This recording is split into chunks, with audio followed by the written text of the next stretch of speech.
Here are the most frequently asked questions I get from my clients. What's the first step I should take when it comes to buying a home? Your first step should be financing. Securing money in order to buy the home, it's a no-brainer. Whether it's cash or a mortgage, no seller is going to accept an offer, even if you find a perfect home, without one of those things. What's the cost for everyone in the real estate transaction?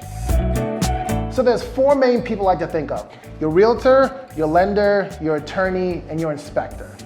Your realtor on the buy side doesn't cost anything for you. Your lender does have a fee, and those fees are normally financed. When you're getting your closing documents, you can see all those numbers, but you can also ask ahead of time to find out what those fees are. Your attorney is about $600 to $800 on average per transaction, not per hour.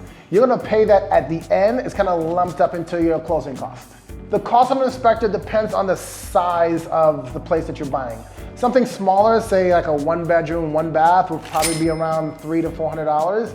But a single family home or like a multi-family unit, those could probably get up to $1,000. And it also depends on the add-ons that you have. So sewer scope, termites, roof inspection, the list goes on. Personally, my inspection for my home cost me about $1,700 because I did everything that I didn't feel comfortable about. How can I make finding a home easier? For me, I think it's understanding your wants and needs. Determining how much money you want to spend.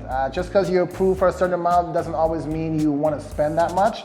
Understanding what that monthly cost is. Location, especially in a place like Chicago where 77 neighborhoods, there's so many to choose from, and every location and for your price point is going to give you something totally different.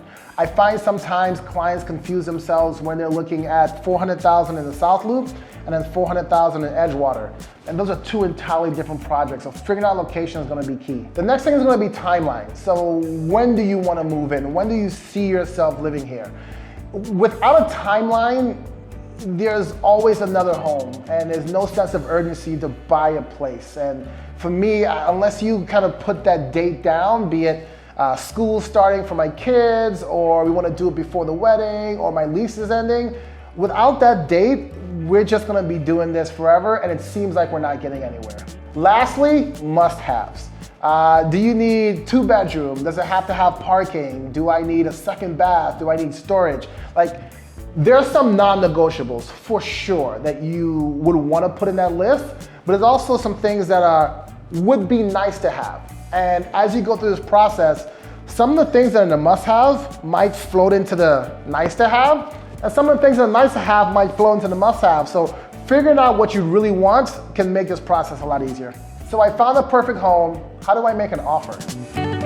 So your realtor will be negotiating on your behalf. They'll be writing up an offer to get to the seller. So offers have to be written because the buyer and the seller don't necessarily get to talk to each other. So it has to be something that's written out so both sides can kind of get an idea of what each person is thinking. There's 4 main things that kind of go into this contract. Purchase price, what do you want to pay for the home? Closing date, when do you want to move in? Earnest money, how much of a good faith deposit are you giving towards the seller? And then the 4th, I would say additional terms. So there's many other things that could go in there. Sales contingency, cash offers if you're making that, inspection terms. Some of these are already built in, but depending on your personal transaction and the seller, those things can be worked out too as well. What happens after my offer gets accepted? There's 2 main things that happen. One is going to be delivering earnest money. That will be either via check to that brokerage or a wire transfer. And the second is going to be attending and scheduling inspections. So making sure that we understand the condition of the home. Those are the 2 things that tend to happen really quickly within the first 5 days of accepting an offer. What is earnest money? Earnest money is a good faith deposit to the seller to let them know that you're serious. It could be any number. It can be $500 or it can be 5% of the purchase price. Traditionally, I see anywhere between 1 to 3% of the purchase price. It is normally done in 2 different ways. There's normally a larger amount and a smaller amount. The smaller amount is due when the contract is accepted, so it's probably 1, 2, 3 days. And the larger amount is due after you finish inspection. What happens at inspection? So the inspector is going to be going through the home to make sure, let's say you understand the condition of the home. We're going to be checking plumbing, electrical, windows, mechanicals, appliances, and a few other things too as well. Now, my thing with inspections is there's always going to be something, no matter if it's a brand new home or an old home, but we're going to make sure you understand the condition of the home. What does a real estate attorney do? The attorney is going to be gathering all the necessary documents, so clear title, HOA docs, rule and regulations. They're also going to be making sure that we don't miss anything when it comes to the signed documents that we need. The attorney is also your voice during the transaction. So if there's inspection terms, if there's issues with HOA, we're telling the attorney and they're officially asking the other side, that's their attorney, for those requests. How long does it take to close on a home? On average, it takes about 45 days, but that's also dependent on the situation. So I've had people close on homes in 15 days, and I've had some as long as 90. The seller probably wants to close as fast as possible, but sometimes there's situations that they're not ready to move out, or vice versa, you're not ready to move in, but every transaction is different, but average, about 45 days. How much are closing costs? Closing costs are on average about 3% of the purchase price. They include loan fees, lender fees, transfer tax, stamp fees, and a few other things too as well. So I'll always tell every client, whatever your purchase price is, add about 3% because that's probably around what you're gonna be bringing to closing. When and what is final walkthrough? Final walkthrough normally takes place a day before or the day on closing. What it is exactly what it sounds like. We're making one last final walkthrough of the property, that if there's anything that we requested in inspection, that it was completed, and when the clients actually moved out, did they leave anything behind that we need to take care of? Final walkthrough is fairly simple. I say it's probably 5 minutes. If it's a bigger place or if more things to look at, it could be 30 minutes. What is an appraisal? An appraisal is assessment of the property's fair market value by a licensed appraiser.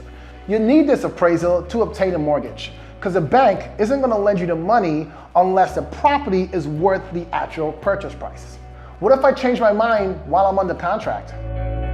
So here's my thing. The buyer is the most protected person in a real estate transaction, because if they weren't, no one would buy a home because they'd be terrified to do so.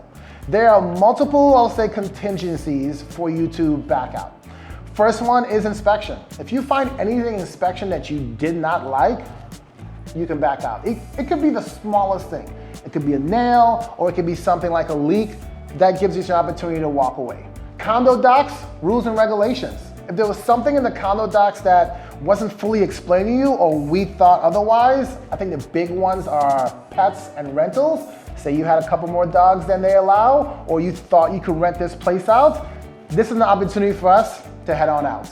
The appraisal is another opportunity that if this property appraises less than the actual purchase price, we have an opportunity to renegotiate or even walk away. And the last one is mortgage contingency. Say something happens with your job or life and you're not able to get approved for this loan, you still have an opportunity to back on out. So these are the most popular questions I get on a regular basis. If there's something that you want to ask that I didn't cover, reach out to me.